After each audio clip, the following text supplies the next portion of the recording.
Group 1 aspirants కోసం టీసాట్ నిర్వహిస్తున్నటువంటి కార్యక్రమానికి స్వాగతం.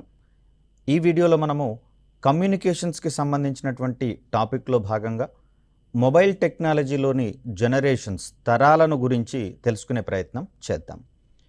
తొలినాళ్ళలో ఉన్నటువంటి మొబైల్ టెక్నాలజీలో ఏ విధమైనటువంటి అంశాలు కీలకంగా ఉన్నాయి, అదేవిధంగా ప్రస్తుతము మన చేతుల్లో ఇమిడి ఉన్నటువంటి ఈ మొబైల్ ఫోన్కి సంబంధించినటువంటి అంశాలు ఏ విధంగా పరివర్తన చెందాయి, ఇందుకు కారణమైనటువంటి సాంకేతికతలకు సంబంధించినటువంటి అంశాలు కీలకంగా భావిస్తున్నటువంటి తరుణంలో మరి మొబైల్ టెక్నాలజీలోని తరాలకు సంబంధించినటువంటి అంశాలు తెలుసుకునే ప్రయత్నం చేద్దాం. మరీ ముఖ్యంగా చూస్తే ఇటీవల కాలంలో 5G సాంకేతికతలకు సంబంధించి అనేకమైనటువంటి కీలకమైన అప్డేట్స్ రావడం జరుగుతూ ఉంది. మరి ఈ ఓరియంటేషన్లో జనరేషన్స్ వారీగా మొబైల్ కమ్యూనికేషన్స్లో వచ్చినటువంటి మార్పులను గనక మనం పరిశీలించినట్లయితే 5Gలో వచ్చేటటువంటి విప్లవాత్మక మార్పులకు సంబంధించినటువంటి అంశాలు మనకు క్లియర్ కట్గా అర్థమయ్యేందుకు అవకాశం ఉంటుంది. ఈ క్రమంలో ఈ ప్రశ్నకు సంబంధించి చూస్తే మొబైల్ టెక్నాలజీలోని వివిధ తరాల గురించి రాయండి అనే ఓరియంటేషన్లో మనకు క్వశ్చన్ వచ్చేందుకు అవకాశం ఉంది. మరీ ముఖ్యంగా చూస్తే ఎస్ఎన్టీ పాయింట్ ఆఫ్ వ్యూలో జనరల్ ఎస్ఏ పాయింట్ ఆఫ్ వ్యూని కూడా మనం ఎక్స్పెక్ట్ చేస్తున్నాం. కాబట్టి నేర్చుకున్నటువంటి అంశాన్ని ఎక్కడ ఏ రూపంలో వచ్చినా కూడా ధైర్యంగా ప్రజెంట్ చేయగలిగేటటువంటి క్యాపబిలిటీస్ని అభ్యర్థి సాధించుకోవాల్సి ఉంటుంది. ఇక్కడ మొబైల్ టెక్నాలజీలోని తరాల గురించి అధ్యయనం చేసే ముందు అసలు మొబైల్ అంటే ఏంటి, మొబైల్కి సంబంధించి ఇతరత్ర పదజాలాలు ఏ విధంగా ఉన్నాయనే అంశాలు తెలుసుకునే ప్రయత్నం చేద్దాం. దీన్ని ముఖ్యంగా చూస్తే మొబైల్ ఫోన్ లేదా సెల్ ఫోన్ లేదా హ్యాండ్ ఫోన్ అనేటటువంటి పదాలుగా దీన్ని మనం పరిగణిస్తూ ఉన్నాం. మరింత సంక్షిప్తంగా మాట్లాడాలి అంటే దీన్నే సింపుల్గా మొబైల్ లేదా సెల్ లేదా ఫోన్ అనేటటువంటి పదజాలంగా చూస్తూ ఉన్నాం. ఈ పరికరం ప్రధానంగా రేడియో ఫ్రీక్వెన్సీ లింక్ ఆధారంగా ఫోన్ కాల్స్ చేయడము మరియు ఫోన్ కాల్స్ అందుకోవడానికి ఉద్దేశించినటువంటి ఒక పోర్టబుల్ పరికరంగా మనకు మొబైల్ ఫోన్ అనేది కనిపిస్తూ ఉంది. ప్రధానంగా కమ్యూనికేషన్ ప్రసారాలలో రేడియో వేవ్స్ అనేటటువంటివి కీలకంగా పరిగణిస్తూ ఉన్నాం. ఈ రేడియో వేవ్స్కి సమాచారాన్ని సుదూరాలకు మోసుకొని పోయేటటువంటి ధర్మం ఉందని తెలిసిన తర్వాతనే కమ్యూనికేషన్స్ ప్రసారాలలో కీలకమైనటువంటి విప్లవాత్మక మార్పులు రావడం అనేది జరిగింది. ప్రధానంగా చూస్తే సమాచార తరంగాలకు సుదూరాలకు పోయేటటువంటి ధర్మం ఉండదండి. వీటికి ఒక చోటు నుంచి మరో చోటికి ప్రవహించేటటువంటి లేదా ప్రయాణించేటటువంటి ధర్మం ఉండదు. ఎప్పుడైతే ఇటువంటి సమాచార తరంగాలను రేడియో వేవ్స్ మీదకి అధ్యారోహణం చెందించినప్పుడు అవి ప్రసార యోగ్యంగా మారేటటువంటి క్రమాన్ని చూస్తాం. దీన్నే మనము మాడ్యులేటెడ్ ప్రక్రియగా చెప్తూ ఉంటాం. సో ఎప్పుడైతే సమాచార తరంగాలను రేడియో వేవ్స్ మీదకి అధ్యారోపణము లేదా మాడ్యులేట్ చేస్తామో అప్పుడు మాత్రమే రేడియో వేవ్స్తో కలిసి సమాచార తరంగాలు అనేవి సుదూరాలకు వెళ్ళేందుకు అవకాశం ఉంటుంది. ఇంత క్రితం వీడియోలోనే చెప్పుకున్నాం, మనం రేడియో వేవ్స్ని మనము క్యారియర్ వేవ్స్ లేకపోతే వాహక తరంగాలుగా కూడా మనం పరిగణిస్తూ ఉంటాం. ఎందుకంటే ఇవి సమాచార తరంగాలను కలిగి ఉంటాయి, వాటిని ఒక ప్రాంతం నుంచి మరో ప్రాంతానికి మోసుకొని పోతూ ఉంటాయి. కాబట్టి వీటిని మనము వాహక తరంగాలుగా పరిగణిస్తూ ఉంటాం. మరి ఈ సందర్భంలో చూస్తే మొబైల్ ఫోన్ లేదా సెల్ ఫోన్ అనేటటువంటి పేరు ఎందుకు వచ్చింది అంటే ఇక్కడ మొబైల్ కమ్యూనికేషన్స్ కల్పించాల్సినటువంటి ప్రాంతాన్ని భౌగోళికంగా ఒక షడ్భుజి ఆకారంలోని ప్రాంతాలుగా డివైడ్ చేయడం అనేది జరుగుతుంది. ప్రతి షడ్భుజి ప్రాంతంలో మనం ఒక మొబైల్ టవర్ని ఎస్టాబ్లిష్ చేయడం ద్వారా ఆ ప్రాంతానికి మొబైల్ కమ్యూనికేషన్ సౌకర్యాలను కల్పించడం అనేది జరుగుతుంది. ప్రాథమికంగా ఈ షడ్భుజి ఆకారంలోని భౌగోళిక ప్రాంతాన్ని టెక్నికల్గా మనం సెల్ అనేటటువంటి పదంతో పోలుస్తూ ఉంటాం. మరి నిర్ణీతమైనటువంటి సెల్లో అందేటటువంటి ఈ కమ్యూనికేషన్ సాంకేతికతని మనం సెల్ టెక్నాలజీగా చెప్తూ ఉన్నాం. ఆ ఉపకరణానికి సెల్ ఫోన్ అనేటటువంటి పేరు పెట్టుకున్నామని గత వీడియోలో కూడా మనం ఎక్స్ప్లెయిన్ చేసుకున్నాం. ఈ క్రమంలో చూస్తే ఈ రేడియో ఫ్రీక్వెన్సీ లింక్ ఆధారంగా మొబైల్ ఫోన్ ఆపరేటర్కు మరియు వినియోగదారులకు మధ్య పబ్లిక్ స్విచ్డ్ టెలిఫోన్ నెట్వర్క్ అనేటటువంటి అనుసంధానం అనేది సాధ్యపడుతుంది. తద్వారా వినియోగదారుడికి కాల్స్ని చేయడం కావచ్చు, కాల్స్ని రిసీవ్ చేసుకోవడం కావచ్చు, సులభ సాధ్యం అయ్యేటటువంటి అంశాన్ని ఇక్కడ మనం చూస్తూ ఉన్నాం. అదేవిధంగా చూస్తే ఆధునిక మొబైల్ ఫోన్లలో సెల్యులార్ నెట్వర్క్ ఆర్కిటెక్చర్ అనేటటువంటి సాంప్రదాయాన్ని వాడుతూ ఉన్నందున వీటిని సెల్యులార్ టెలిఫోన్ లేదా సెల్ ఫోన్లుగా మనం పిలుచుకుంటూ ఉన్నాం. సమాచార ప్రసార సాంకేతికతలో ఇక్కడ మొబైల్ ఫోన్ టెక్నాలజీకి సంబంధించినటువంటి వివిధ తరాల గురించి తెలుసుకునేటటువంటి ప్రయత్నం చేద్దాం. సో మొట్టమొదటగా చెప్పాల్సి వస్తే మనకు జీరో జనరేషన్ నుంచి స్టార్ట్ చేయాల్సి వస్తుందండి. ఎందుకంటే గతంలో ఒక ప్రాంతం నుంచి మరొక ప్రాంతానికి సమాచారాన్ని ప్రసారం చేసేటటువంటి క్రమంలో వాయిస్ అనేది కేవలం ఏకకాలంలో ఒకరు మాత్రమే మాట్లాడడానికి వీలుండేది. అదేవిధంగా చూస్తే టెక్స్ట్ రూపంలో ప్రధానంగా ఇక్కడ సమాచార ప్రసారం అనేది జరిగినట్లుగా మనం గమనిస్తూ ఉన్నాం. మరి అలాంటి సందర్భంలో ఎటువంటి ఉపకరణాలు ఇక్కడ కీలకంగా మారాయి అనేది కూడా చాలా ప్రాధాన్యత కలిగినటువంటి అంశం. జీరో జనరేషన్కి సంబంధించినటువంటి అంశాలను చూస్తే ప్రీ సెల్యులార్ జనరేషన్, అంటే ఇప్పటికింకా సెల్యులార్ ఆర్కిటెక్చర్ అనేది అందుబాటులో లేనట్లుగా మనకి ఇక్కడ కనిపిస్తుంది. కాబట్టి జీరో జనరేషన్ మనం ప్రీ సెల్యులార్ జనరేషన్గా అంటూ ఉన్నాం. ఈ తరంలో ప్రధానంగా push to talk, that means అక్కడ డివైస్లో ఉండే బటన్ని ప్రెస్ చేసినప్పుడు మాత్రమే మనకు మాట్లాడడానికి సౌలభ్యం అనేది ఉండేది. ఆ బటన్ని రిలీజ్ చేసిన తర్వాత అది మాట్లాడేటటువంటి అవకాశం లేనటువంటి పరికరంగా మనం చూస్తూ ఉంటాం. అదేవిధంగా చూస్తే మొబైల్ టెలిఫోన్ సర్వీస్, దీన్ని ఎంటీఎస్గా చెప్తూ ఉన్నాం. ఇంప్రూవ్డ్ మొబైల్ టెలిఫోన్ సర్వీస్ ఐఎంటీఎస్గా చెప్తూ ఉన్నాం. అదేవిధంగా అడ్వాన్స్డ్ మొబైల్ టెలిఫోన్ సిస్టమ్ వంటి సాంకేతికతలను జీరో జనరేషన్లో వాడడం అనేది మనం ఇక్కడ చూస్తూ ఉన్నాం. ప్రధానంగా ఇది ప్రిలిమ్స్ పాయింట్ ఆఫ్ వ్యూలో కూడా ఒక కీలకమైనటువంటి అంశంగా అడిగేందుకు ఛాన్సెస్ అనేవి ఇక్కడ ఉన్నాయి. సో జీరో జనరేషన్కి సంబంధించి మరికొన్ని అంశాలను కనుక గమనిస్తే, జీరో జనరేషన్ అనేది ప్రధానంగా అనలాగ్ రేడియో సిగ్నల్ ఆధారంగా పనిచేస్తున్నట్లుగా మనం ఇక్కడ గమనించవచ్చు. గతం వీడియోలో చెప్పుకున్నాం, అనలాగ్ సిగ్నల్స్ అన్నీ కూడా మనకు ఎలక్ట్రిక్ పల్సెస్ రూపంలో ఉన్నట్లుగా మనం మాట్లాడుకున్నాం. సో ఇక్కడ సమాచారం అంతా కూడా ఎలక్ట్రిక్ పల్సెస్ రూపంలోకి తర్జుమా చేయబడతాయి, కన్వర్ట్ చేయబడతాయి. ఇటువంటి ఎలక్ట్రిక్ పల్సెస్ని తిరిగి వినియోగదారుడు అందుకున్న తర్వాత అది ఒరిజినల్ టెక్స్ట్ రూపంలో కావచ్చు, వాయిస్ రూపంలోకి మారేటటువంటి క్రమాన్ని మనం ఇక్కడ గమనించవచ్చు. ఈ రకమైనటువంటి జీరో జనరేషన్ ఉపకరణాలను ప్రధానంగా చూస్తే రక్షక భటులు అధికంగా వాడేవారు. అదేవిధంగా రవాణాకు సంబంధించినటువంటి రంగాలలోని సిబ్బంది వీటిని విరివిగా వాడినట్లుగా గమనిస్తూ ఉన్నాం. ఈ తరం మొబైల్ రేడియో టెలిఫోన్ పరికరాలను నౌకలు, రైళ్లలో వినియోగించడానికి బెల్ సిస్టమ్స్ అనేటటువంటి సంస్థ రూపొందించినట్లుగా మనకి ఇక్కడ అర్థమవుతుంది. ఈ పరికరాలను కేవలం ఏకకాలంలో కాల్స్ చేసుకోవడానికి, అందుకోవడానికి మాత్రమే వాడేవారు. రెండింటినీ సైమల్టేనియస్గా ఒకటేసారి చేసుకోలేకపోవడం అనేది ఇక్కడ ప్రధాన అవరోధంగా మనం చూస్తూ ఉంటాం. అంటే కేవలం మాట్లాడడము లేదా వినడము మాత్రమే ఇక్కడ జరిగేది, పాసిబుల్ అయ్యేది. రెండింటినీ ఏకకాలంలో చేసుకోలేకపోవడం ఇది ప్రధానమైనటువంటి అవరోధంగా చూస్తూ ఉన్నాం. తదుపరి వచ్చినటువంటి సాంకేతికతగా మనకి ఇక్కడ ఫస్ట్ జనరేషన్ లేదా మొదటి తరం మొబైల్ కమ్యూనికేషన్ టెక్నాలజీకి సంబంధించిన అంశాలు చూద్దాం. ఈ మొబైల్ సమాచార ప్రసారాలు 1979లో ప్రారంభమై 1980లలో విస్తృతంగా వాడుకలోకి రావడం అనేది జరిగింది. ఈ మధ్యకాలంలో ప్రజలకు ఈ మొబైల్ కమ్యూనికేషన్స్ మీద అవగాహన కల్పించడం ద్వారా వారు దైనందిన అవసరాలకు సైతం వినియోగించుకోవడానికి వీటిని వాడుకలోకి తీసుకొని రావడం అనేది జరిగింది. ఈ తరంలో కూడా అనలాగ్ రేడియో సిగ్నళ్లను టెలికమ్యూనికేషన్స్ వాడడం జరిగింది. ప్రధానంగా చూస్తే అనలాగ్ రేడియో సిగ్నల్స్ ట్రాన్స్మిట్ చేసేటటువంటి క్రమంలో శక్తి ఎక్కువగా వినియోగించబడుతుంది. అదేవిధంగా డివైస్ యొక్క ఎక్విప్మెంట్ అంతా ఖర్చుతో కూడుకున్నటువంటి వ్యవహారం కాబట్టి మరికొన్ని రకాలుగా చూస్తే ఇక్కడ ఉన్నటువంటి తరంగాలను ఇతర తరంగాల ఇంటర్ఫియరెన్స్కి లోనవ్వడం వల్ల డిస్టర్బెన్సెస్ అనేవి ఎక్కువగా ఉన్నటువంటి క్రమాన్ని కూడా మనం ఇక్కడ గమనించవచ్చు. సో ఈ క్రమంలోనే మొదటి తరంలో ఉన్నటువంటి ఈ అనలాగ్ సిగ్నల్స్ వల్ల వచ్చేటటువంటి ఇబ్బందులను రూపుమాపేటటువంటి క్రమంలో మరిన్ని మెరుగైనటువంటి సాంకేతికతల మీద పరిశోధన జరగడం అనేది జరిగింది. ఈ క్రమంలో మనకు రెండవ తరం second generation mobile communication technology అనేది అందుబాటులోకి రావడం జరిగింది. దీంట్లో ముఖ్యంగా చూస్తే global system for mobile communications అనేటటువంటి ప్రమాణాలతో వాణిజ్యపరంగా 1991లో ఫిన్లాండ్లో రేడియో లింజా అనేటటువంటి కంపెనీ ద్వారా 2G సేవలు ప్రారంభం కావడం అనేది జరిగింది. ఇంత క్రితం వీడియోలో చెప్పుకున్న మనం GSM సౌకర్యాలన్నీ కూడా TDMA సాంకేతికతకు సంబంధించినటువంటి అంశాలుగా మనం చూస్తూ ఉన్నాం. ఇక్కడ జీరో జనరేషన్ తర్వాత మొదటి తరం మొబైల్ కమ్యూనికేషన్ టెక్నాలజీల మీద ప్రధానంగా దృష్టి పెట్టడం అనేది జరిగింది. జీరో జనరేషన్లో కేవలం మాట్లాడుకోవడం మరియు మాటలు వినడం అనేటటువంటివి ఏకకాలంలో జరిగే అవకాశం లేదు. కేవలం ఏదో ఒక పని మాత్రమే చేసేందుకు అవకాశం ఉన్నటువంటి దృష్ట్యా మరింత మెరుగైనటువంటి కమ్యూనికేషన్స్ కోసం ప్రయత్నాలు జరగడం అనేది చూడవచ్చు.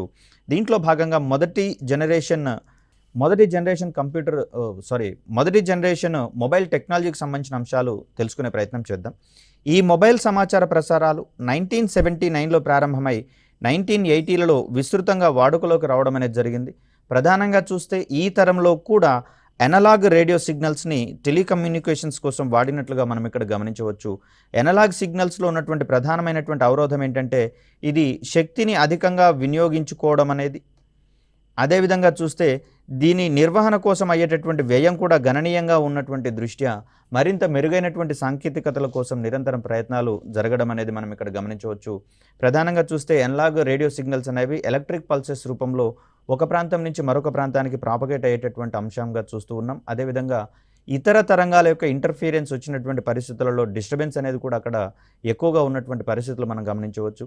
మరో రకంగా చూస్తే ఇక్కడ మనకు నాయిస్ యొక్క క్వాలిటీ కూడా మనకు అక్కడ ఎక్కువగా లేనటువంటి పరిస్థితి మనం ఇక్కడ చూడవచ్చు. అంటే మాటల యొక్క క్వాలిటీ కూడా తక్కువగా ఉంటున్నటువంటి పరిస్థితులలో మరిన్ని విభిన్నమైనటువంటి సాంకేతికతల మీద దృష్టి సారించడం జరిగింది. ఈ క్రమంలో మనకు అందుబాటులోకి వచ్చిందే రెండవ తరం మొబైల్ కమ్యూనికేషన్ టెక్నాలజీగా చూస్తూ ఉంటాం.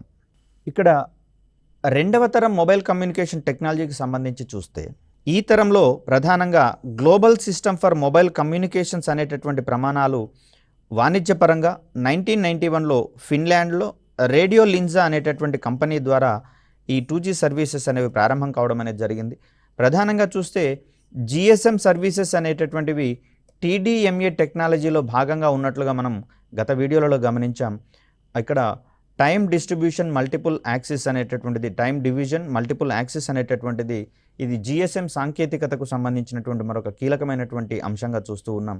దీంట్లో ప్రతి సమాచార సంకేతాలను టైం స్లాట్స్ విభజన ఆధారంగా వాటిని విభజించి అక్కడ కేబుల్ వైర్స్ ద్వారా కావచ్చు, విభిన్నమైనటువంటి ఛానల్స్ ద్వారా పంపించేటటువంటి క్రమాన్ని ఇక్కడ మనం చూస్తాం.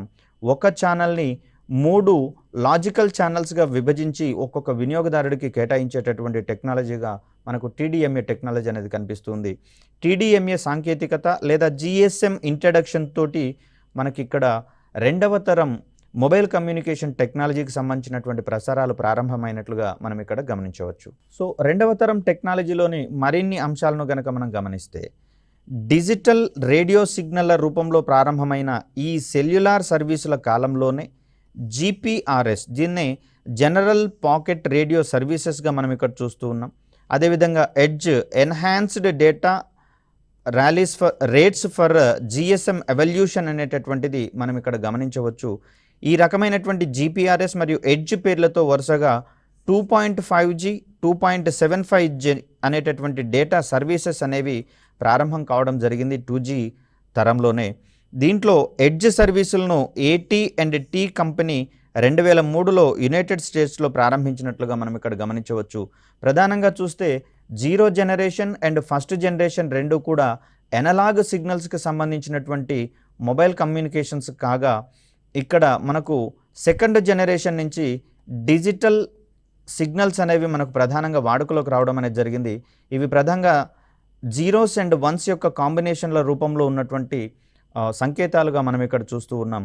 ఎనలాగ్లో అయితేనేమో ఎలక్ట్రిక్ పల్సెస్ రూపంలో సమాచార ప్రసారాలు జరగగా, ఇక్కడ డిజిటల్ తరంగాల రూపంలో మనకు ప్రసారాలు జరిగినట్లుగా మనం ఇక్కడ గమనించవచ్చు. ఇక్కడ డిజిటల్ సంకేతం వచ్చిన తర్వాత, డిజిటల్ తరం ప్రారంభమైన తర్వాత వినియోగం వ్యయం అనేటటువంటిది తగ్గిపోయింది.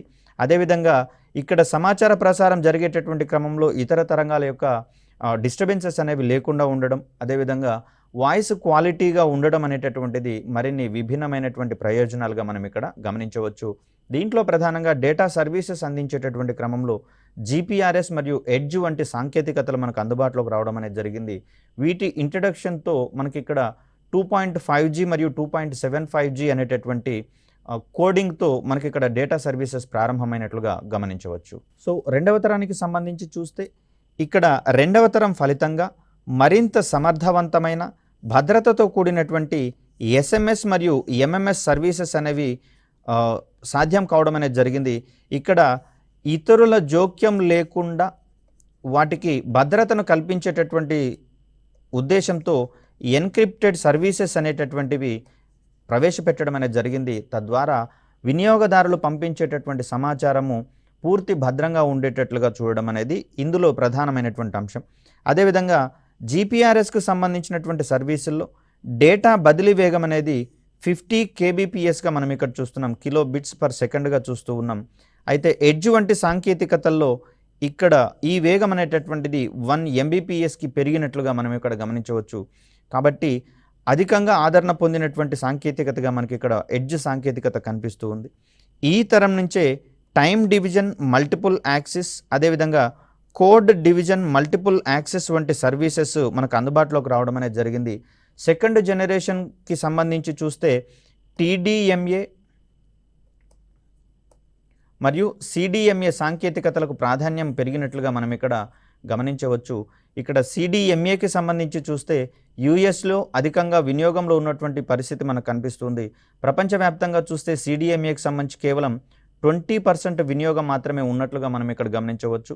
అత్యధికంగా వినియోగించబడుతున్నటువంటి సాంకేతికతగా మనకి ఇక్కడ TDMA సాంకేతికత అనేది కనిపిస్తూ ఉంది. ఇక డేటా సర్వీసెస్ దృష్ట్యా చూస్తే డేటా బదిలీ వేగము అమాంతం పెంచడానికి, అదేవిధంగా మరింత నాణ్యమైనటువంటి వాయిస్ సేవలు అందుబాటులోకి తీసుకొని రావడానికి, ఇతర విభిన్న మార్గాల ద్వారా వాయిస్ కాలింగ్ కావచ్చు, వీడియో కాలింగ్ సౌకర్యాలు పెంపొందించేటటువంటి లక్ష్యంతో మరింత మెరుగుపరిచినటువంటి మొబైల్ టెక్నాలజీని థర్డ్ జనరేషన్ టెక్నాలజీలో ఇంట్రడ్యూస్ చేయడం అనేది జరిగింది.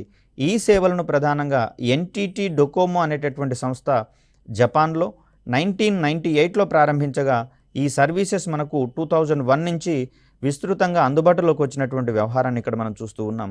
ఇక్కడ 200 kbpsని మించినటువంటి వేగంతో డేటా బదిలీ జరుగుతుండడంతో నాణ్యమైనటువంటి నిస్తంత్రి విధానంలో వాయిస్ సేవలు కావచ్చు, అదేవిధంగా మొబైల్లోనే నెట్ ఫెసిలిటీ అందుబాటులోకి రావడము, అదేవిధంగా ఫిక్స్డ్ వైర్లెస్ ఇంటర్నెట్ యాక్సెస్ అంటే నిస్తంత్రి విధానంలోనే ఇంటర్నెట్ యాక్సెస్, ఇంటర్నెట్ వినియోగం పెరిగినటువంటి అంశాన్ని ఇక్కడ మనం చూస్తూ ఉంటాం. దీనితో వీడియో కాలింగ్ సౌకర్యాలు కూడా మనకు విస్తృతంగా వాడుకలోకి రావడం అనేది జరిగింది. అదేవిధంగా చూస్తే మొబైల్ టీవీకి సంబంధించినటువంటి సాంకేతికతలు సైతం మనకు విశ్వవ్యాప్తంగా అందుబాటులోకి రావడం అనేది జరిగింది. ఇక్కడ ఇంటర్నెట్ సర్వీసెస్ అనేవి మనకు 2 రకాలుగా అందించబడతాయని చెప్పుకున్నాము. ఒకటి తంత్రి విధానం కాగా దీన్ని మనం వైర్డ్ టెక్నాలజీ అంటున్నాం. మరొకటి నిస్తంత్రి విధానం, దీన్ని వైర్లెస్ టెక్నాలజీగా చెప్పుకుంటూ ఉంటాం. తంత్రి విధానంలో కేబుల్స్ ద్వారా మనకు అంతర్జాల సౌకర్యాలు లేదా నెట్ సౌకర్యాలు అందించబడతాయి. గతంలో అయితే టెలిఫోన్ వైర్స్ని అధికంగా వాడుతూ ఉండగా ప్రస్తుతము OFCs ద్వారా ఈ రకమైనటువంటి కేబుల్ మాధ్యమంగా అంతర్జాల సౌకర్యాలు అనేవి కల్పించబడుతూ ఉన్నాయి. నిస్తంత్రి విధానంలో ఇక్కడ వైర్లెస్ టెక్నాలజీ అని అంటున్నాము. మొబైల్ ఫోన్స్కి అంతర్జాల సౌకర్యాలు అందించేటటువంటి విధానంగా మనకి ఇక్కడ నిస్తంత్రి విధానం అనేది కనిపిస్తూ ఉంది. దీంట్లో అవసరమైతే వైఫై రూటర్ల ద్వారా సైతము ఇక్కడ వైఫై హాట్స్పాట్లను ఎనేబుల్ చేయడం ద్వారా, వైఫై సాంకేతికత ద్వారా కూడా మనము అంతర్జాల సర్వీసెస్ అందుకునేందుకు అవకాశం అనేది ఉంటుంది. మరొక ముఖ్యమైనటువంటి అంశంగా ఇక్కడ మొబైల్ టీవీ అనేది మనం గమనిస్తూ ఉన్నాం. గతంలో అయితే టీవీ సెట్స్ ద్వారా మాత్రమే టీవీ కార్యక్రమాలను వీక్షించడానికి అవకాశం ఉండేది. ఎప్పుడైతే థర్డ్ జనరేషన్లో ఇక్కడ అంతర్జాలం అనేది నాణ్యంగా, వేగంగా అందుబాటులోకి రావడం జరిగిందో మరిన్ని వినూత్నమైనటువంటి సాంకేతికతలు మనకు అందుబాటులోకి రావడం అనేది జరిగింది. అందులో ఒకదానిగా మొబైల్ టీవీ. ఇక్కడ గృహంలో ఉండకుండానే, అంటే గృహం వెలుపల కూడా మనము టీవీ కార్యక్రమాలను వీక్షించేటటువంటి సౌలభ్యం మనకు జరిగింది. అది కూడా మొబైల్ మాధ్యమంగా చూసేటటువంటి క్రమాన్ని మనం ఇక్కడ గమనించవచ్చు. ఇక్కడ 3వ తరానికి సంబంధించి మరికొన్ని అంశాలను కనుక మనం గమనిస్తే 3.5G రూపంలో HSPA అనేటటువంటి సాంకేతికత డేటా సర్వీసెస్ అందించేటటువంటి క్రమంలో వాడుకలోకి రావడం జరిగింది. ఇక్కడ HSPA అంటే హై స్పీడ్ పాకెట్ యాక్సెస్కి సంబంధించినటువంటి అబ్రివేషన్గా చూస్తూ ఉన్నాం. అదేవిధంగా లాంగ్ టర్మ్ ఎవల్యూషన్ అనేటటువంటి టెక్నాలజీ సైతం మనకి ఇక్కడ రూపుదిద్దుకొని వెలుగులోకి రావడం అనేది జరిగింది. ఇవే ఈ LTEకి సంబంధించినటువంటి అంశాలే కాలక్రమంగా మనకి ఇక్కడ 4G సర్వీసెస్గా అందుబాటులోకి రావడం అనేది జరిగింది. ఇక్కడ ఒక్కొక్క జనరేషన్తో కంపేర్ చేస్తే వాయిస్ కాలింగ్లో నాణ్యత పెరగడం ఒకటి గమనించవచ్చు. అదేవిధంగా 2G మరియు 3Gకి సంబంధించి చూస్తే డేటా సర్వీసెస్ వాడుకలోకి వచ్చినట్లుగా మనకి ఇక్కడ గమనిస్తూ ఉన్నాం. తద్వారా విభిన్నమైనటువంటి సాంకేతికతలు మొబైల్ హ్యాండ్సెట్లలో పొందుపరిచి వినియోగించుకునేటటువంటి క్రమాన్ని మనం ఇక్కడ చూస్తున్నాం. 2G టెక్నాలజీకి వచ్చేసరికి GPRS మరియు ఎడ్జ్ సాంకేతికతల సహాయంతో నెట్ సౌకర్యాలు కల్పించగా, మనకి ఇక్కడ 3G విషయానికి వచ్చేసరికి HSPA మరియు ఎల్టీఈ వంటి సాంకేతికతలతో మనము డేటా సర్వీసెస్ కల్పించినటువంటి అంశాన్ని మనం ఇక్కడ గమనించవచ్చు. 3Gలో వీడియో కాన్ఫరెన్సింగ్ వంటి అంశాలు కూడా కీలకంగా మారుతున్నటువంటి పరిస్థితులలో ఎల్టీఈ రాకతో ఇటువంటి అంశాలన్నీ కూడా మరింత అభివృద్ధి చెందుతూ ఎవరైనా మీటింగ్స్ కండక్ట్ చేసుకోవాలనుకున్నా కూడా సుదూర ప్రాంతాలలో ఉన్నటువంటి పరిస్థితుల్లో వీడియో కాన్ఫరెన్సింగ్ ద్వారా భౌతికంగా ఎటువంటి కార్యాలయాలకు హాజరు కాకుండానే ఇక్కడ సమీక్షలు జరిపేటటువంటి వెసులుబాటు కల్పించడం జరిగింది. ఇక్కడ 3G సర్వీసెస్ కాలంలో చూస్తే మొబైల్ బ్రాడ్బ్యాండ్ సౌకర్యాలు అందుబాటులోకి వచ్చి మొబైల్ మోడెమ్, స్మార్ట్ ఫోన్స్ శకం ప్రారంభమైనట్లుగా మనం ఇక్కడ గమనిస్తూ ఉన్నాం. దీంట్లో ప్రధానంగా చూస్తే GPS వంటి అంశాల ఆధారంగా లొకేషన్ ఆధారిత సర్వీసెస్ కావచ్చు, టెలిమెడిసిన్ కావచ్చు, వీడియో కాన్ఫరెన్స్ కావచ్చు, వీడియో ఆన్ డిమాండ్ వంటి సర్వీసెస్ రెగ్యులర్గా యూసేజ్లోకి వచ్చినట్లుగా మనం ఇక్కడ గమనిస్తూ ఉన్నాం. ఇక్కడ స్మార్ట్ ఫోన్స్ రాకతో కేవలము బటన్స్ని టచ్ చేసేటటువంటి సాంకేతికత పోయి తెరను టచ్ చేయడం ద్వారానే అవసరమైనటువంటి సేవలు పొందేటటువంటి సౌకర్యం రావడం అనేది జరిగింది. దీంట్లో భాగంగా GPS వంటి వ్యవస్థల ఆధారంగా నావిగేషన్ సర్వీసెస్ మనకు అందుబాటులోకి రావడం అనేది జరిగింది. తద్వారా ఏదైనా ఒక ప్రాంతం నుంచి మరొక ప్రాంతానికి ప్రయాణించేటటువంటి క్రమంలో బెస్ట్ అవైలబుల్ రూట్స్ని అవి సజెస్ట్ చేయడం ద్వారా వీలైనంత తక్కువ సమయంలోనే ఆ ప్రాంతాలను చేరుకునేటందుకు వీలు కలగడం అనేది జరిగింది. విదేశీ పర్యాటకులు సైతం మన భారతదేశానికి వచ్చినటువంటి పరిస్థితులలో తక్కువ సమయంలోనే ఎక్కువ ప్రాంతాలను పర్యటించగలిగేలా వారి యొక్క షెడ్యూల్ని రూపొందించుకునే క్రమాన్ని కూడా మనం ఇక్కడ GPS ఎనేబుల్డ్ వ్యవస్థల ద్వారా చూడవచ్చు. అదేవిధంగా గ్రామీణ ప్రాంతాలు, ముఖ్యంగా మారుమూల ప్రాంతాలకు సంబంధించినటువంటి ప్రజలకు వైద్య సౌకర్యాలు అందుబాటులో లేనటువంటి పరిస్థితులలో టెలిమెడిసిన్ అనేటటువంటి అంశం ద్వారా విస్తృతంగా గ్రామీణ ప్రాంతాలకు సైతం ఉన్నత వైద్య సదుపాయాలను, వైద్య సర్వీసెస్ను అందించడానికి ప్రయత్నాలు జరిగినాయి. ఇక్కడ లక్షణాలను వెల్లడించడం ద్వారా పట్టణ ప్రాంతాల్లో ఉన్నటువంటి వైద్య నిపుణులు వారికి అవసరమైనటువంటి గైడెన్స్ని ఇస్తూ మందులను ప్రిఫర్ చేసేటటువంటి క్రమాన్ని మనం ఇక్కడ చూస్తూ ఉన్నాం టెలిమెడిసిన్కి సంబంధించినటువంటి అంశాల ద్వారా. అదేవిధంగా మనకు నచ్చినటువంటి వీడియోస్ని మొబైల్ ప్లాట్ఫామ్ల ద్వారా వీక్షించేటందుకు వీడియో ఆన్ డిమాండ్ అనేటటువంటి సర్వీసెస్ కూడా ఎనేబుల్ కావడం అనేది జరిగింది 3వ తరానికి సంబంధించి. ఇకపోతే 3వ తరంలో వెలుగు చూసినటువంటి LTE సాంకేతికత, దీన్నే మనము లాంగ్ టర్మ్ ఎవల్యూషన్గా చెప్తూ ఉన్నాం. లాంగ్ టర్మ్ ఎవల్యూషన్ సాంకేతికతగా చెప్తూ ఉన్నాం. ఇదే కాలక్రమంలో 4G సర్వీస్గా వెలుగులోకి వచ్చినటువంటి సందర్భాన్ని మనం ఇక్కడ గమనించవచ్చు. అయితే దీంట్లో ఒక ప్రధానమైనటువంటి అవరోధం ఏంటి అంటే వాయిస్ కాల్స్ అందుకున్నటువంటి క్రమంలో డేటా సర్వీసెస్ అనేవి ఆఫ్ చేయబడతాయి. సో ఈ క్రమంలో దీన్ని మరింత ఆధునికీకరించి తర్వాత వాయిస్ ఓవర్ LTE సాంకేతికతగా ఇంట్రడ్యూస్ చేయడం అనేది జరిగింది. సో ఇక్కడ 4వ తరానికి సంబంధించి చూస్తే దీన్ని బ్రాడ్బ్యాండ్ సెల్యులార్ నెట్వర్క్ టెక్నాలజీగా మనం పరిగణిస్తూ ఉన్నాం. 4G రాకతో డేటా బదిలీ వేగం అనేది అమాంతంగా పెరిగిపోయిందండి. అప్లోడ్ వేగం కావచ్చు, డౌన్లోడ్ చేసుకునేటటువంటి వేగం కావచ్చు, తద్వారా మొబైల్ హ్యాండ్సెట్లలో ఉండేటటువంటి బ్యాటరీల మీద ఉండేటటువంటి బర్డెన్ తగ్గిపోయి వాటి యొక్క జీవితకాలం పెరిగినటువంటి సంగతిని మనం ఇక్కడ గమనించవచ్చు. సో అలా చూస్తే 4G రాకతో డేటా బదిలీ వేగము అమాంతం 100 Mbps నుంచి 1 Gbpsకు పెరిగినట్లుగా మనం ఇక్కడ గమనించవచ్చు. సాంప్రదాయ వైర్డ్ టెక్నాలజీస్ అంటే తంత్రి సాంకేతికతలలో కూడా ఈ తరహా వేగం సాధ్యపడకపోవడం మనం ఇక్కడ గమనించాల్సి ఉంటుంది. ప్రధానంగా చూస్తే డేటా సర్వీసెస్ని మనము తంత్రి విధానము, నిస్తంత్రి విధానాలలో ఎస్టాబ్లిష్ చేసినట్లుగా మనం గమనిస్తూ ఉన్నాం. నిస్తంత్రి విధానంతో పోలిస్తే తంత్రి విధానంలోనే అంటే వైర్డ్ సాంకేతికతల్లో మాత్రమే డేటా సర్వీసెస్ యొక్క వేగం అనేది అధికంగా ఉంటుంది. కానీ 4వ తరంతో కంపేర్ చేస్తే మనకి ఇక్కడ నిస్తంత్రి విధానంలోనే డేటా వేగం అనేది, డేటా బదిలీ వేగం అనేది గరిష్టంగా ఉన్నట్లుగా మనం ఇక్కడ గమనించవచ్చు. సో ఇక్కడ 4వ తరం మొబైల్ టెక్నాలజీ సహాయంతో మరిన్ని వినూత్నమైనటువంటి సదుపాయాలు మొబైల్ కమ్యూనికేషన్స్లో రావడం అనేది జరిగింది. దీంట్లో మొబైల్ వెబ్ వినియోగము అంటే మనకు అవసరమైనటువంటి వెబ్ నుంచి కావాల్సినటువంటి సమాచారాన్ని మొబైల్ మాధ్యమంగానే పొందడం కావచ్చు. అదేవిధంగా గేమింగ్ సర్వీసెస్ కూడా ఇంట్రడ్యూస్ చేయడం అనేది జరిగింది. ఇది గేమింగ్ సర్వీసెస్ అనేవి ప్రధానంగా డేటా వేగానికి సంబంధించినటువంటి అంశం కాబట్టి ఎప్పుడైతే డేటా వేగం పెరిగిందో ఇమ్మీడియట్గా గేమింగ్ సర్వీసెస్ అనేవి మరింత వినూత్నంగా రూపొందించబడి అందుబాటులోకి తీసుకుని రావడం అనేది జరిగింది. అదేవిధంగా IP telephony, high definition mobile TV, video conferencing, 3D television వంటివి సులభ సాధ్యం కావడం అనేది జరిగింది మొబైల్ మాధ్యమాలుగానే. ఇక్కడ ఎల్టీఈ పేరిట 4G సర్వీసెస్ వాణిజ్యపరంగా 2009లో ఓస్లో, నార్వే, స్టాక్హోమ్, స్వీడన్లలో ప్రారంభమైనట్టుగా మనం ఇక్కడ గమనించవచ్చు. 3D టెలివిజన్కి సంబంధించి చూస్తే ఇక్కడ 3D మూవీస్ మాదిరిగానే ఇంట్లోనే కూర్చొని టెలివిజన్ని మనం 3D టెలివిజన్గా మార్చుకొని కార్యక్రమాలను 3 డైమెన్షన్లో అంటే త్రిమితీయంగా అంటాం దీన్ని మనము. త్రిమితీయంగా చూడగలిగేటటువంటి వీలు మనకు రావడం జరిగింది. ఇక్కడ 4Gకి సంబంధించి చూస్తే 4వ తరంలోనే మరింత విస్తృతమైనటువంటి మరొక సర్వీస్గా మనకు క్లౌడ్ కంప్యూటింగ్ అనేది కనిపిస్తూ ఉంది. అంటే ఇక్కడ మొబైల్ ఫోన్లలో స్టోరేజీ అనేది కొంత పరిమితంగానే ఉంటున్నటువంటి పరిస్థితి మనం గమనించవచ్చు.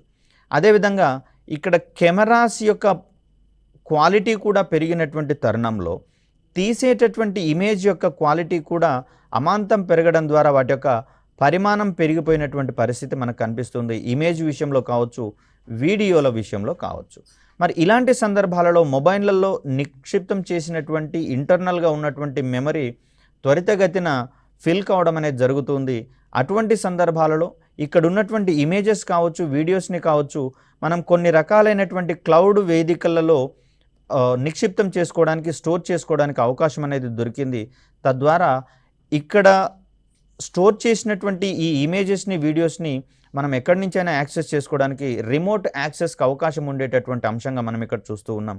అదేవిధంగా చూస్తే స్మార్ట్ హోమ్స్ కావచ్చు, స్మార్ట్ సిటీస్ కావచ్చు, ఐఓటీ, ఇంటర్నెట్ ఆఫ్ థింగ్స్ వంటి అధునాతన సౌకర్యాల దిశగా మనకు పలు కంపెనీలు పరిశోధనలు సాగిస్తూ మానవ జీవితాన్ని మరింత సులభసాధ్యం చేసేటటువంటి దిశగా అడుగులు వేస్తూ ఉండడం అనేది 4G సాంకేతికతకు సంబంధించినటువంటి ఒక అద్భుతమైనటువంటి ఆవిష్కరణగా మనం ఇక్కడ గమనించవచ్చు. ఇక 4Gకి మరింత విస్తృతమైనటువంటి సాంకేతికతగా, మరింత అధునాతనమైనటువంటి సాంకేతికతగా మనకి ఇక్కడ 5G అనేది కనిపిస్తుంది. 5వ తరం మొబైల్ టెక్నాలజీ భవిష్యత్ సమాచార ప్రసార సాంకేతికతలను సమూలంగా మార్చివేసేటటువంటి 5G సర్వీసెస్ 2020 నుంచే ప్రారంభించడానికి భారతదేశం వంటి దేశాలు వడివడిగా అడుగులు వేస్తున్నాయి. కాగా కరోనా విలయతాండవం చేయడం వల్ల 2020 వరకు ఇది పాసిబుల్ కాలేదు. ఎందుకంటే ఉపకరణాలు ఇంకా పూర్తి స్థాయిలో అందుబాటులోకి రాకపోవడం, అదేవిధంగా ఇప్పటికే ఉన్నటువంటి టవర్ను సైతము మనము 5G టెక్నాలజీకి అనుగుణంగా అప్గ్రేడ్ చేయాల్సి వస్తుంది. కాబట్టి అది మరింత కాలయాపనకు దారితీసేటటువంటి పరిస్థితిగా మనం గమనిస్తూ ఉన్నాం. ముఖ్యంగా చూస్తే 5G సాంకేతికతకు సంబంధించి చూస్తే చైనా దేశం అనేది గణనీయమైనటువంటి ప్రగతి సాధించడం అనేది జరిగింది. ఈ విషయంలో చైనా ఎప్పటి నుంచో రీసెర్చ్ మరియు డెవలప్మెంట్ యాక్టివిటీస్ అది చేపడుతున్నటువంటి పరిస్థితులలో 5G సాంకేతికతకు సంబంధించినటువంటి ఉపకరణాలన్నీ చైనా నుంచే దిగుమతి చేసుకోవాల్సి వచ్చేది. ఎప్పుడైతే కరోనా యొక్క ఉనికి వెలుగులోకి వచ్చిందో అప్పటి నుంచి ప్రపంచ దేశాలన్నీ కూడా చైనా మీద గుర్రుగా ఉన్నటువంటి పరిస్థితులలో, అదేవిధంగా చూస్తే సదరు ఉపకరణాలన్నీ కూడా ఇతర దేశాల మీద నిఘా ఉంచడానికి ఏమైనా ప్రమాదం ఉందనేటటువంటి అనుమానాలతో ఏ దేశం ఆ దేశానికి సంబంధించి 5Gలో విస్తృత పరిశోధనలు చేస్తూ వాటిని స్వదేశీయంగానే అభివృద్ధి చేసుకోవాలనేటటువంటి ధోరణి కనబరచడం అనేది జరిగింది. మరి ఈ క్రమంలో మనకు 5G యొక్క ఇంట్రడ్యూసింగ్ అనేది ఆలస్యం అవుతున్నట్లుగా మనం ఇక్కడ గమనించవచ్చు. ఇక్కడ 5Gకి సంబంధించి చూస్తే 4Gని మించినటువంటి ప్రమాణాలను 5వ తరం మొబైల్ సాంకేతికతలో వినియోగిస్తూ ఉన్నాం. Next generation mobile network alliance ప్రకారము 5G ఇక్కడ next generation mobile network alliance వారి ప్రకారము 5G ప్రమాణాలు కింది విధంగా ఉన్నట్లుగా మనం గమనించవచ్చు. దీంట్లో చూస్తే వేల సంఖ్యలోని వినియోగదారులకు డేటా బదిలీ వేగాన్ని 10 Mbps కంటే మించి అందించడము, అదేవిధంగా ఒకే కార్యాలయంలో పనిచేస్తున్నటువంటి సిబ్బందికి ఏకకాలంలో 1 Gbps డేటా బదిలీ వేగాన్ని అందించడము, వందల నుంచి వేల సంఖ్యలో కనెక్షన్లు అందించినా కూడా నెట్వర్క్ వేగం మందగించిపోకుండా అంటే తగ్గిపోకుండా ఉండేలా చూడడం అనేది ప్రధానంగా 5G టెక్నాలజీలోని ఇష్యూస్గా మనం చూస్తూ ఉన్నాం. అంత క్రితం ఉన్నటువంటి 2G నుంచి మొదలుకొని 4G సాంకేతికతల వరకు కూడా వినియోగదారుల సంఖ్య పెరుగుతున్న కొద్దీ సర్వీసెస్లో క్వాలిటీ అనేది తగ్గుతున్నటువంటి క్రమాన్ని మనం ఇక్కడ గమనించవచ్చు. 5G సాంకేతికతలో ఈ విధమైనటువంటి ఓరియంటేషన్ని సమూలంగా మార్చే ప్రయత్నాలు జరగబోతున్నాయి. అదేవిధంగా చూస్తే 4Gని మించిన నాణ్యతతో కూడిన స్పెక్ట్రమ్ సామర్థ్యాన్ని నెలకొల్పడం, మారుమూల ప్రాంతాల వారికి సైతం విస్తృతమైనటువంటి కవరేజీని అందించడం, అదేవిధంగా ఎల్టీఈలో ఉన్నటువంటి అంతరాలను సమూలంగా తొలగించడం. ప్రధానంగా చూస్తే వాయిస్ కాల్స్ రిసీవ్ చేసుకునేటటువంటి క్రమంలో మనకు డేటా అనేది ఆఫ్ అవుతున్నట్టుగా మనం ఇక్కడ గమనించినము. తద్వారా ఇక్కడ దీనిని సమూలంగా మార్చివేసి, అంటే వాయిస్ కాల్స్ చేసేటప్పుడు డేటా యాక్సెస్ కూడా ఉంటే కొన్ని రకాలైనటువంటి పనులు అక్కడ వెబ్సైట్స్లో సమాచారాన్ని చెక్ చేసుకోవడం కావచ్చు, ఇతరతర కార్యక్రమాలు నిర్విఘ్నంగా అంతరాయం లేకుండా జరిగేందుకు అవకాశం ఉంటుంది. కాబట్టి 5G సాంకేతికతలో ఇటువంటి ధోరణిని సమూలంగా మార్చివేసేటటువంటి అంశంగా చూస్తూ ఉన్నాం. ఎల్టీఈలో ఉన్న ఈ లోపాలను సవరించేటటువంటి క్రమంలో వాయిస్ ఓవర్ ఎల్టీఈ సాంకేతికత వెలుగు చూసినట్లుగా మనం ఇక్కడ గమనించవచ్చు.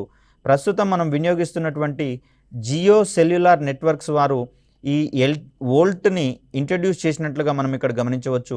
ఎల్టీఈకి సంబంధించి చూస్తే ఎయిర్టెల్ సంస్థ వారు ప్రధానంగా ఎల్టీఈ సౌకర్యాలను భారతదేశంలో 2012లో ఇంట్రడ్యూస్ చేస్తే, జియో వారు ఈ వాయిస్ ఓవర్ ఎల్టీఈ సౌకర్యాలను 2016లో మనకు భారతదేశంలో ఇంట్రడ్యూస్ చేయడం అనేది జరిగింది. తద్వారా వాయిస్ క్వాలిటీ పెరుగుతుంది, అదేవిధంగా డేటా యొక్క వేగం అనేది మందగించిపోకుండా ఉంటుంది. వాయిస్ సర్వీసెస్ మరియు డేటా సర్వీసెస్ ఏకకాలంలో అందుకునేటందుకు వివో ఎల్టీఈ సాంకేతికత ద్వారా మనకు వీలు చిక్కినటువంటి క్రమాన్ని ఇక్కడ మనం గమనించవచ్చు. 5G రాకతో చూస్తే 4Gతో పోలిస్తే 20 రెట్లు డేటా బదిలీ వేగం అధికంగా ఉన్నట్లుగా గమనించవచ్చు. ఇక్కడ 5G సాంకేతికతకు సంబంధించినటువంటి ప్రయోజనాలను పొందడానికి భారతదేశంలో భారత్ నెట్ వంటి కార్యక్రమాలు మనకి ఇక్కడ అందుబాటులోకి రావడం అనేది జరిగింది, వేగవంతం కావడం అనేది జరిగింది. డౌన్లోడ్ వేగం పెరగడంతో పాటుగా అందుకు పట్టేటటువంటి సమయం కూడా గణనీయంగా తగ్గడం వల్ల మొబైల్ ఉపకరణాల యొక్క బ్యాటరీ జీవితకాలం పెరుగుతున్నట్లుగా మనం ఇక్కడ గమనించవచ్చు. ప్రధానంగా ఇవి సైకిల్స్ అనేటటువంటి ప్రమాణాలలో మనం బ్యాటరీల యొక్క జీవితకాలాన్ని పరిగణిస్తూ ఉంటాం. అంటే ఒక ఫుల్ ఛార్జ్, ఒక ఫుల్ డిశ్చార్జ్కి మధ్యలో ఉండేటటువంటి ఈ సమయాన్ని మనం సైకిల్గా చెప్తూ ఉంటాం. ప్రధానంగా ఒక్కొక్క మొబైల్ ఫోన్ని కనుక గమనిస్తే 500 సైకిల్స్ వీటి యొక్క జీవితకాలంగా చూస్తూ ఉన్నాం. ఇక్కడ డేటా బదిలీ వేగం అనేది సరిపోనంతగా లేనటువంటి పరిస్థితులలో అక్కడ బ్యాటరీ మీద లోడ్ పెరగడం వల్ల ఛార్జింగ్ అనేది త్వరితగతిన డిశ్చార్జ్ అయినటువంటి పరిస్థితుల్లో మనం ఎక్కువసార్లు ఛార్జింగ్ పెట్టాల్సి వస్తుంది. తద్వారా దాని యొక్క జీవితకాలం అనేది తగ్గేటటువంటి క్రమాన్ని చూస్తాం. ఈ రకమైనటువంటి లోటుపాట్లన్నీ కూడా 5G రాకతో సమూలంగా మార్చివేసేటటువంటి పరిస్థితి మనకు కనిపిస్తూ ఉంది. సో ఇక్కడ కమ్యూనికేషన్స్ అనేటటువంటి పాఠ్యాంశంలో భాగంగా మనము మొబైల్ కమ్యూనికేషన్ టెక్నాలజీకి సంబంధించినటువంటి అంశాలలో మొబైల్ టెక్నాలజీలోని జనరేషన్స్ గురించి తెలుసుకుంటూ ఉన్నాం. మరొక చక్కటి వీడియోతో మీ ముందుకు వచ్చేటటువంటి ప్రయత్నం చేస్తాను. అప్పటి వరకు సెలవు. ధన్యవాదాలు.